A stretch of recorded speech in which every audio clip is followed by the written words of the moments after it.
எனக்கு இதயத்துல பிரச்சனை இருக்குதுன்னு சொன்னா நீங்க என்ன பண்ணுவீங்க? எனக்காக வருத்தப்படுவீங்க இல்லையா? உண்மையை சொல்ல போனா எனக்கு இதயத்துல பிரச்சனை இருக்குது. ஏன் உங்களுக்கும் இருக்குது. என்ன நான் சொல்றத நம்ப முடியலையா?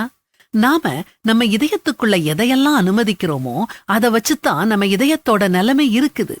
இத வச்சுதான் நம்முடைய எண்ணங்கள், அணுகுமுறைகள், சொற்கள் உருவாகி நம்முடைய குணநலன் இத வச்சுதான் நிர்ணயிக்கப்படுது.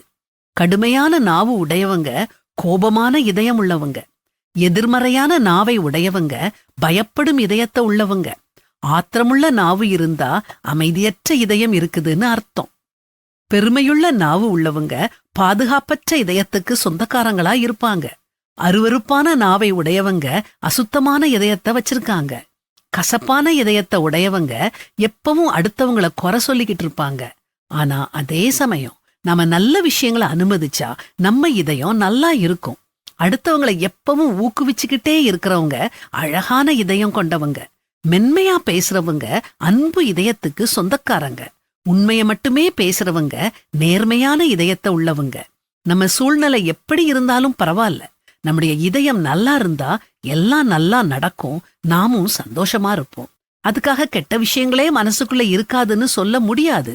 தவறான சிந்தைகள் மனசுக்குள்ள வரும்போது அவைகளை நாம கவனிக்காம உடனே வெட்டி அகற்றாம விட்டுட்டோம்னா அவை வேர் பிடிச்சு மரமா வளர ஆரம்பிச்சிரும். அதுக்கப்புறம் அதை அழிக்க கஷ்டம். அதனால நம்முடைய இதய நிலைமைய உடனுக்குடனே பரிசீலிச்சு தவறான எண்ணங்களை சரி செஞ்சு நல்ல இதயத்தோட வாழுவோம். அடுத்தவங்களை புண்படுத்தும் அல்லது நம்மளை காயப்படுத்தும் விஷயம் ஏதாவது நம்ம இதயத்தை ஆக்கிரமிச்சுக்கிட்டு இருக்குதான்னு நாம எப்பவும் எச்சரிக்கையா இருந்து நம்ம இதயத்தை பத்திரமா பாதுகாப்போம்.